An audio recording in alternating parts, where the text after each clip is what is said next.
नमस्कार प्रेक्षकांनो. लग्नानंतर होईलच प्रेम ह्या मालिकेच्या जबरदस्त ट्विस्टमध्ये आपण पाहणार आहोत. नंदिनी आता घाईतच ऑफिसला जायला निघते. त्याच वेळेला मानिनी तिला विचारतात, काय गं नंदिनी, आज लवकर निघालीस का? त्यावर नंदिनी म्हणते, हो जरा काम आहे ना अर्जंटमध्ये म्हणून चालली आहे. त्यावर मानिनी तिला टोमणा मारताना म्हणतात की आजकाल तू लवकरच जायला लागली आहे. तू जीवाला टाळते आहेस का? तुला जीवासोबत जायचं नाही आहे म्हणून असं करत आहेस का? त्यावर आता नंदीकडे उत्तरच नसतं. तर दुसरीकडे काव्या ही किचनमध्ये जाते. मानिनी भाजी बनवत असतात.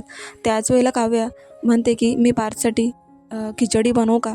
आता मानिनी तिला विचारतात की एक प्रश्न विचारू का काव्या? तर काव्या म्हणते, हो विचार नाही. तेव्हा मानिनी म्हणते की तू पार्थच्या प्रेमात पडली आहेस ना? त्यावर आता काव्या एकदम आश्चर्यचकित होऊन मानिनीकडे पाहू लागते. तर प्रेक्षकांनो, मानिनीला सगळं काही कळाले. नंदिनी आणि काव्याच्या मनात नक्की चालले काय, असा जबरदस्त ट्विस्ट आपण पुढील भागात पाहणार आहोत. तेव्हा आता नवीन असाल तर चॅनलला सबस्क्राईब करा. पाहत राहा लग्नानंतर होईलच प्रेम. अशाच अपडेटसाठी सबस्क्राईब करा, लाईक करा. धन्यवाद.